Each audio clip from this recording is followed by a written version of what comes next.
Salut, alors aujourd'hui on va parler d'une mobilette que j'ai nommée la merguez. On va tout de suite comprendre pourquoi à la gueule du châssis. Donc voilà, je vous la fais voir. Voilà, donc on comprend, on ira la voir après et on comprend très bien de pourquoi je l'ai nommée la merguez. Et le moteur qui est dessus, c'est le moteur que j'ai fait voir dans une vidéo, donc là c'est le retour d'expérience sur ce moteur-là, qui s'appelle la jackification ultime. Donc là, c'est clairement, on est dans le thème, c'est la merguez à Jackie. Voilà, c'est vraiment la merguez du Jackie. Donc on va aller faire le tour du propriétaire et on va voir un peu ce que ça donne parce que ce matin, elle est passée au banc. Allez, c'est parti. Donc voilà, petite présentation de la merguez à Jackie. Bon, c'est mal filmé, mais on s'en fout. Donc on va commencer par l'avant. Alors c'est un vieux phare tout pourri. Alors tout fonctionne, hein. L'éclairage fonctionne, les freins fonctionnent. J'ai même le rétro et tout. Il n'y a qu'un truc qui ne fonctionne pas, c'est tout simplement le compteur de vitesse, le décompresseur posé à la sauvage et il n'y a même pas de starter. De toute façon, ça démarre au quart. Donc la fourche, c'est une fourche que j'avais achetée neuve mais qui a pris un trottoir, donc elle est un peu vrillée. Le garde-boue avant, c'est quelqu'un qui me suit, qui me l'a donné. Il a été repêché dans une rivière, ce garde-boue avant. Voilà, avec une petite bavette fabriquée à la sauvage dans un morceau de bidon. Le tout tient avec des serflex et un morceau de chambre à air pour éviter que ça descende avec les vibrations. Le guidon, c'est un guidon de bicross sauvé de la benne. Les poignées sont dans un état plus que déplorable, hein. C'est un truc que j'avais acheté neuf à l'époque, mais bon, elles ont très mal vieilli. Donc voilà un peu le truc. Alors, l'arrière, c'est un morceau de garde-boue de Solex, un bout de testi fixé à la sauvage, un petit morceau, une latte en alu qui tient à la sauvage avec deux riselants, deux suspensions arrière complètement pourries, plateau d'origine, variateur d'origine, culasse transval et au moteur que j'ai fait voir dans la vidéo de la jackification ultime, bas moteur d'origine, vilebrequin d'origine, le fameux Carbut 19 avec son petit Venturi monté en rigide. Donc ça j'en parlerai après de tout ce qui est clapet, boîte à clapet, tout ça. Donc là c'est en cours de test. Donc voilà un peu le montage, hein, voilà ce que ça donne. Donc tout est vraiment, c'est un châssis qui a été vraiment fait à la sauvage, uniquement pour faire du passage au banc. Et le pot, un simple Gianelli Black Gun. À la rigueur, je ferai peut-être des tests entre le Gianelli Black Gun et le Gianelli Sport, parce que j'ai un Sport aussi en rab. Donc voilà, je pense que ce serait peut-être intéressant, mais pour moi c'est exactement les mêmes, avec les mêmes perfs, c'est juste que celui-là coûte un peu moins cher parce qu'il n'est pas roulé soudé, il est juste hydroformé. Donc voilà, la petite patte de lanceur, alors ça c'est pareil ça. Ça c'est les systèmes que je fais moi à la sauvage de patte de lanceur, avec tout simplement un fer plat, avec quelques réglages. Alors ça a l'air très con, mais c'est extrêmement simple, ça tient super bien, ça vibre de partout, ça fait un bruit de chien, mais je m'en cogne. Et ça c'est fiable, ça c'est super fiable, c'est pas les biellettes de merde là, ça c'est fiable. Ensuite, le ressort moteur, bah, c'est un ressort moteur Doppler. Il a été monté à la sauvage, hein, même les fils, on voit que ça pendouille de partout, c'est de la merde. Voilà, donc c'est un petit bout de fer plat, tout simplement que j'ai soudé sur le cadre, avec deux petits supports en aluminium que j'ai usiné. Donc là, le ressort moteur, il est un peu en banane, mais quand le moteur monte, on se doute bien qu'il arrive droit. Et donc tout ça, ça fonctionne. Le carbu, il y a même carrément la vis de ralenti qui était bidouillée maison, avec un ressort le ressort qui est dessus, c'est un ressort de culasse de Solex. Donc voilà, avec une petite vis à la con. Bon, j'en avais plus de vis de ralenti, donc j'ai mis ça comme ça. Je pense que ça va très bien. Donc la courroie, c'est une 13 par 900. Voilà, j'ai été obligé de scier un peu le cadre pour que la culasse tape pas dedans. Donc au lieu de scier la culasse, moi j'ai carrément scié le cadre. Comme ça, je pourrais monter plusieurs culasses, ça me prendra pas la tête. Et puis voilà, hein, bon, le carbu quand il monte en haut, là, il tape pas sur le cadre grâce au fait que la courroie elle est suffisamment longue. Donc voilà un peu l'image d'origine, hein, calée à la clavette, hein, il n'y a rien de bien méchant. Toujours le faisceau électrique remis comme à l'origine, hein, avec son petit transformateur abaisseur de tension. Et puis voilà, il n'y a rien de bien sans ça, avec le petit logo MD15, hein, qui veut dire moins de 15 jours. C'est l'espérance de vie de ce type de mobilette montée à la sauvage. Et pourtant, celle-là, bah tiens, hein, comme quoi, avec pas grand-chose, hein, du brick et du broc, là c'est clairement un châssis de récup, et ben on arrive à faire, à remonter des mobilettes qui fonctionnent quand même pas trop mal, hein, même pour ceux qui n'ont pas d'argent. Franchement, celui qui sait se servir un peu de sa tête, bon celle-là elle a une sale gueule, hein, c'est clair, hein, c'est pas fait pour rouler en ville, c'est juste fait pour voilà, pour ce que c'est faire, c'est-à-dire des passages au banc. Mais voilà, donc ça la fameuse merguez. Donc je roule pas sur la route avec parce que c'est extrêmement dangereux, ou en tout cas le moins possible. Mais voilà, c'est la fameuse merguez. Bon, voilà, maintenant on a fait le tour de la merguez. Maintenant, je suis allé la faire passer au banc ce matin. Et on voit tout de suite ce que ça donne. Alors désolé, c'est mal filmé, mais c'est comme ça.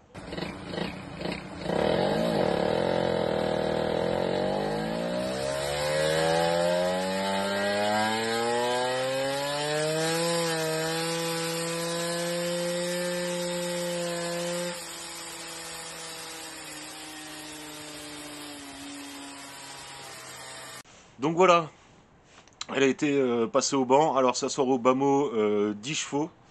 10 chevaux vraiment sur la crête et après ça se stabilise vers 9,5. Honnêtement pour moi il y a encore à gratter. Alors moi je veux pas m'amuser à faire les réglages sur la route parce que franchement cette machine là elle est dangereuse. Quand je dis elle est dangereuse c'est... Regardez là, je le mets en incrustation. Là, vous voyez comment ça sautille là? Ça c'est sur le banc d'essai. Imaginez en vrai. Ça c'est la roue arrière qui saute comme ça sur le banc d'essai ça. Ça, plus les vibrations moteurs, c'est extrêmement dangereux. En fait, le compteur de vitesse ne fonctionne pas. Et donc, moi, je ne savais pas à quelle vitesse je roulais. Donc, sur la route, moi, je me suis dit, ah, c'est pas grave, je prends le 70-80 pleine balle. Et puis voilà, quoi. Donc, je m'apercevais pas. Mais en fait, quand j'étais vraiment à pleine balle, j'étais à plus de 100. Parce que bah, j'ai fait un tir en Vmax. En Vmax, le moteur coupe à 108 km/h à cause de la cuve du carbu qui rentre en émulsion du fait que c'est un montage rigide. Donc, mais techniquement, si le moteur avait pas coupé sur le banc, on pouvait faire prendre jusqu'à 115, peut-être 120 en insistant comme un débile. Donc c'est complètement éclaté pour le châssis que c'est, même au niveau des freins et tout, c'est complètement éclaté. Donc là, il faut vraiment comprendre que c'est un châssis de test, c'est pour faire passer les mobylettes au banc, c'est pas du tout pour rouler sur la route, hein. Moi, le moteur, je le prends, je le monte dessus, je fais quelques essais en allant chercher le pain pour vérifier qu'il n'y ait pas un boulon sur deux qui se déboulonne tout seul et que je perds pas des pièces sur la route. Une fois que la mobilette elle est fiabilisée, je casse pas les pieds à mes voisins à faire des allers-retours pendant 107 ans. Je leur mets au banc, je teste et je vois ce que ça donne. Donc là, voilà. Donc là, je vais pas m'amuser à faire des réglages. Je vais aller la régler sur le banc avec quelqu'un qui connaît mieux que moi parce que moi là, la préparation, ok, je me la suis collée. Mais les réglages, moi j'ai jamais eu de banc d'essai sous la main pour régler des mobylettes au banc d'essai, hein. Moi les réglages, je les ai toujours fait un peu au pifomètre, comme beaucoup, hein. On règle le gicleur principal, on ajuste un peu l'aiguille et ça va bien. Moi, franchement, j'aime pas passer 107 ans sur un carbu. Je veux dire, c'est pour ça que j'utilise beaucoup de SHA, c'est parce que le SHA il fait pas chier. T'arrives, tu mets ton gicleur principal, tu t'emmerdes pas quoi. Bon, là, effectivement, c'était pour sortir des chevaux, pour vérifier si une prépa fonctionnait ou non. Donc là, j'ai mis un autre carbu, il a fallu que je le règle comme j'ai pu. Donc, je vais aller faire mes réglages au banc avec quelqu'un qui connaît mieux les réglages que moi. Il m'a déjà indiqué quelques réglages à faire. Alors, au niveau de la boîte à clapper Polini, on va sûrement faire un test avec et sans. Comme ça, on sera enfin sûr de ce que ça donne. Là, les diagrammes, ils sont à 130, 193. Donc, pour moi, on est au max de ce que le moteur peut donner. Techniquement, on pourrait remonter plus haut, mais il faudrait que j'aille retaper au renvoi d'angle dans les latéraux. Franchement, j'ai pas envie de me faire chier à ça pour gagner 3 fois rien et que le couple se casse la gueule. Parce que là, franchement, au niveau couple, je pense que si je remonte les diagrammes plus, le couple va commencer sérieusement à chuter. Donc sur ce type de cylindre, moi je ne vais pas monter plus haut, je pense que là on est pas mal. Déjà au niveau des réglages, avec ces diagrammes là, ça commence à devenir un peu chiant à régler. Donc voilà. Donc ça va rester comme ça. Pour l'instant, alors au niveau amélioration, on va tester avec sans boîte à clapet, avec les clapets d'origine. La personne à qui appartient le banc, elle m'a dit les clapets Polini sur scooter c'est la chiasse. C'est de la chiasse en bâton, de bordel. Il m'a dit, franchement, prends du mal aussi. Il me dit, sur mobilette, je sais pas, je connais pas assez, mais clairement, nous, sur scooter, les Polini, c'est de la daube. Alors, je vais voir si je peux pas acheter tout simplement des lamelles mal aussi. Je vais voir s'il n'y a pas moyen, pas en fibre de carbone, parce que la fibre de carbone, j'aime pas, ça part en petite poussière. J'aimerais de la fibre, s'il y a des bonnes fibres mal aussi que je peux découper moi-même à la découpe laser et à refaire des lamelles à la bonne épaisseur que lui va m'indiquer. Voilà, moi je lui fais plus confiance là-dessus. Moi je connais pas assez. Là on rentre dans le domaine vraiment finition, préparation. Parce qu'il y a la prépa cylindre et après bah, il y a la finition, c'est-à-dire tout ce qui est réglage, tout ça. Moi, ça, c'est pas mon grand dada. J'ai pas de banc d'essai pour avoir fait des tests pendant 20 ans, hein. Voilà, je m'appelle pas Saint-Lyonnais. Donc voilà. Donc lui, il connaît mieux que moi, je vais lui faire confiance. Je vais prendre. Essayer de changer les lamelles de clapet. Changer les clapets. Je vais pas prendre les clapets Malossi de mobilette, hein. Je parle juste des lamelles de clapet que je vais remettre dans la boîte à clapet Polini, hein. On est bien d'accord, hein. Non, non, les clapets Polini de mobilette, c'est de la grosse. Pareil, c'est de la chiasse en bâton, ça. Pas les Polini, les Malossi, pardon. J'ai dit Polini, Kellan. Par du Malossi. Donc on va remplacer les lamelles Polini par des lamelles Malossi, on va voir ce que ça donne. Et après on va essayer de mettre des clapets Athéna et voir un peu comment ça se comporte avec de l'Athéna, avec boîte à clapet, sans boîte à clapet. Bon, là le côté clapet c'est fait. Côté carbu, il m'a dit qu'il fallait que je change l'aiguille. Voilà, il m'a dit qu'à peu près les réglages, j'y ai donné mes réglages, il m'a dit ce que je devais changer dedans. Donc je vais appliquer strictement ce qu'il m'a dit. Je vais voir s'il y a une différence de comportement.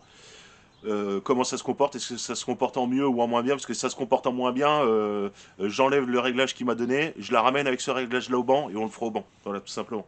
Donc là je vais pas faire sans essai routier, je vais juste faire ce que lui m'a dit, re-régler le principal, et voilà, je veux pas passer 107 fois devant chez mes voisins et faire chier tout le quartier.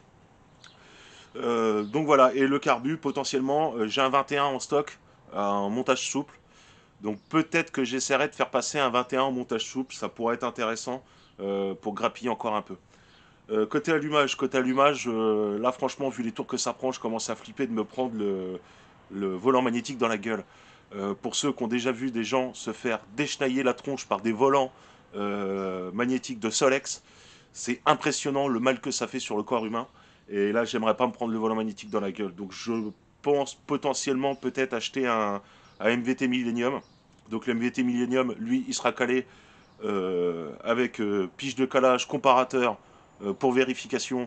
Et il sera fini à la lampe stroboscopique, parce qu'il n'y a pas moyen que j'aille sur internet, que je demande les réglages à n'importe qui et que tout le monde me donne sa sauce, que j'en fasse qu'à ma tête et que je foire mon moulin. Donc moi je vais prendre la lampe stroboscopique. Ça, c'est une valeur sûre. La lampe strobo, elle ne se trompe pas. Si l'allumage il est calé à 1,5 à la lampe strobo, c'est qu'il est calé à 1,5 dans la vraie vie. C'est pas possible autrement. Donc, je vais faire un bon calage et je pense, ouais, je vais peut-être essayer de trouver un allumage MVT Millennium d'occasion. Donc, si toutefois il y en a un parmi vous qui a un MVT Millennium d'occasion, petit cône, qui me le fait à bas coût, genre on va dire 50 balles hors port, un truc comme ça, parce que le faisceau électrique il est un peu mâchouillé. Moi, le faisceau électrique, tout ça, je m'en branle, hein. Là, on l'a vu, la merguez, c'est pas un truc qui va rouler sur la route. Moi, je veux juste que l'allumage il fonctionne. À la limite, même s'il n'y a pas les bobines extérieures, si les bobines extérieures de le CDI de 103 d'origine est compatible, j'y refoutrais un CDI de 103 d'origine. C'est juste le volant magnétique en fait que je veux pas me prendre dans la tronche. Donc si quelqu'un a un Millennium pas cher, même en pas très bon état mais qui fonctionne, voilà, potentiellement je suis preneur. Pas tout de suite dans l'immédiat, mais potentiellement je suis preneur. Parce que j'ai pas envie de me prendre ça dans la guibole. Faut savoir que juste au-dessus, il y a sa jambe, que dans la jambe il y a une artère principale qui part, enfin qui fait circuler le sang tout simplement dans la jambe. Si le volant magnétique y part et que ça vient tailler à cet endroit-là dans la jambe, je vous cache pas que le banc d'essai risque de se finir à l'hôpital, voire peut-être même pire si les pompiers sont pas arrivés assez vite. Et vous savez à quel point le service des urgences en France, c'est le service qui est devenu le pas très urgent en fait. Donc j'ai pas envie que ça se passe mal. Donc voilà, si vous avez un allumage, je suis preneur. En ce qui concerne le variateur lui va rester tel que. Pourquoi? Parce que je m'en fous, c'est pour faire des tirs au banc, j'en ai rien à branler. J'ai pas besoin, limite même, je pense potentiellement, je vais voir avec la personne qui a le banc d'essai, voir si ça vaudrait pas mieux de mettre une poulie de vogue, mettre une transmission de vogue et de tirer uniquement des courbes en varia fixe. Voilà, je pense que pour les réglages moteurs, ce serait mieux que le faire en varia. Et là, aller taper à la patte de lanceur, le moteur fait la chèvre et tout, c'est pas terrible. Et puis j'ai pas envie d'aller appuyer comme un débile sur la patte de lanceur, simplement pour éviter de me prendre la queue de vélo dans la tronche. Parce que c'est à cause de ça qu'on se prend les vélos de Centra dans la tronche. C'est tout simplement parce que les moteurs, quand ils sont trop puissants, ils font la chèvre. Du coup, on est obligé de bander le ressort à mort. Et ça crée un échauffement au niveau des roulements. Le vélo se déforme. Et tac, au bout d'un moment, il pète et on se prend le vario dans la gueule. Et ça, c'est parce que les gens veulent à tout prix limiter l'effet de chèvre par un ressort plus puissant. Alors qu'en vérité, il suffit de mettre une courroie un peu plus longue, accepter le fait qu'elle patine un peu, tenir le patinage avec la patte de lanceur tout doucement et mettre un vario super léger de façon à ce que la courroie ne soit pas trop en contrainte. Oui, ça fait un peu la chèvre, mais pour de la route, qu'est-ce qu'on s'en branle que ça fasse la chèvre? Le principal, c'est qu'on ne se prenne pas le vario dans la gueule. À partir de 10 chevaux, la chèvre, forcément que ça la fait, c'est obligatoire. Même bien en dessous. À partir de 7 chevaux, déjà, le moteur, je vois sur des origines 3 transferts, le moteur, il commence déjà à faire la chèvre. Et à mon avis, si ça fait 7 chevaux, en origine 3 transferts, rehaussé en diag, c'est bien déjà. 7-8 chevaux, je pense qu'on est pas mal. D'ailleurs, ça, je vais y revenir. Donc voilà, ça. Et ensuite, je vais usiner des cales pour le pot, pour différentes cales de différentes longueurs, pour tester l'accord du pot d'échappement en fonction des diagrammes. Donc voilà, je vais usiner deux trois cales, peut-être en alu, peut-être en acier. En même temps, l'alu ça coûte tellement cher, je vais peut-être les faire en acier. Mais l'alu c'est beaucoup plus rapide à usiner. Donc moi avec mon petit tour, c'est pas, les deux sont rentables en fait pour moi, que un en termes de temps, l'autre en termes de coût d'achat. Donc voilà, donc je vais voir. Donc je vais essayer d'usiner des bagues et puis on testera l'accord. Donc je vais retourner, je sais pas quand. On va faire un réglage complet parce que moi pour moi là il reste un cheval à tirer de là-dedans. Là c'est sûr, il y a au moins un cheval. Si on se prend pas l'allumage dans la gueule, qu'on le passe en variafix, que je réusine potentiellement une culasse, parce que là, dans la vidéo de la géification ultime, la culasse, il y a une bande de squish, elle fait les trois quarts du piston en diamètre, je veux dire, c'est n'importe quoi. Donc peut-être reprendre une culasse et faire un réusinage propre au niveau du dôme de culasse. Euh, voilà, et refaire un réglage carb correctement, un réglage avance à l'allumage correctement, avec un allumage qui potentiellement peut tenir plus de tours. Moi, franchement, le cheval, il est là. Là, moi, je pense qu'il y a un bon cheval à aller gratter là-dedans. Donc voilà. Ensuite, une fois que ce moteur-là sera fini, parce que ça c'est mon châssis de test, j'ai fait des vidéos sur la modification pour les origines 3 transferts. Donc si ça vous dit, moi je sais qu'il marche mes origines 3 transferts, ça moi je le sais. Si ça vous dit, potentiellement, j'en préparerai un neuf, si ça vous dit. J'y ferai une jackification, hein, bien jackifié comme il faut, avec les bons diagrammes, les bons trucs, ma façon de faire que je sais qu'elle fonctionne, et ensuite on va le passer au banc. Donc si ça vous intéresse, voilà, moi franchement je suis chaud parce qu'un Origin 3 transfert c'est pas déconnant. Ça braise bien, ça marche vraiment très bien. Franchement moi j'ai été épaté. Hein. J'aurais jamais cru qu'un Origin 3 transfert ça marchait aussi fort par rapport à un Ersal Montestock ou un truc comme ça. Donc ce serait bien d'avoir une courbe au banc et de voir vraiment comment ça se comporte ce truc-là, un Origin 3 transfert. Et est-ce que ça vaut le coup d'acheter des cylindres à 200 balles maintenant alors que bah, potentiellement dans un Origin 3 transfert juste modifié, on arrive à tirer la même chose juste en jouant sur les diagrammes et en étant pas trop con dans la conception de l'assemblage de son moteur. Au niveau du vilebrequin, donc tous ceux qui disent que les 70 cc ça tient pas sur les vilebrequins d'origine, qu'on se les prend dans la gueule, bah moi là j'ai un vilebrequin d'origine, hein, d'origine d'époque, hein, acheté d'occasion, je veux dire le machin, il bronche pas, hein. Je l'ai juste rectifié autour, inférieur à 4 centièmes, donc là je sais pas, j'avais dû le rectifier à 2 centièmes et demi, 3 centièmes de fourron. Donc il tient très bien, hein. Bon bah le moteur il vibre à 503, mais voilà, c'est pas. Le moteur est monté sur cylinder block, donc ça va encore à peu près. C'est surtout le châssis en lui-même qui se déforme et qui fait n'importe quoi. Et surtout qui saute. Sur la route, la mobilette elle saute, quoi. C'est complètement affreux. Donc voilà, donc tous ceux qui disent que ça tient pas, c'est faux, ça tient très bien. Faut juste éviter de forcer dessus comme un débile. Et de le rentrer en contrainte avec le vario, comme je l'ai dit. Mais sinon, la bielle, elle casse pas. Hein. Je veux dire, si le vélo il est en bon état, normalement, c'est pas censé casser. Hein. Ces vélos-là, ça tient jusqu'à 12 000. Normalement, c'est pas censé lâcher en dessous de 12 000. Hein. Donc voilà, bah, moi je m'arrête là, la vidéo s'arrête là. Dites-moi ce que vous en avez pensé. Le prochain coup, j'essaierai de filmer ça proprement, les passages au banc, quand j'irai la faire régler. J'emmènerai un appareil avec une caméra qui sera bien, un plan fixe, parce que quand je demande aux gens de filmer, c'est toujours avec le téléphone, ça bouge dans tous les sens, c'est la merde. Donc voilà. Dites-moi ce que vous en avez pensé, dites-moi si vous êtes chaud pour que je prépare d'autres moteurs et qu'on voie un peu ce que ça donne avec passage au banc, réglage et tout le bordel. Si vous êtes chaud, je réfléchirai à la façon dont ça pourra se mettre en place, tout ça. Sachant que j'ai un banc d'essai qui est juste à côté, ce serait con de ne pas en profiter, de faire tous les tests qu'on veut sur les mobilettes avec un banc d'essai. Voilà. Donc ben moi je m'arrête là. Je vous dis salut, allez revaquer sur vos YouTube et puis bah, à la prochaine.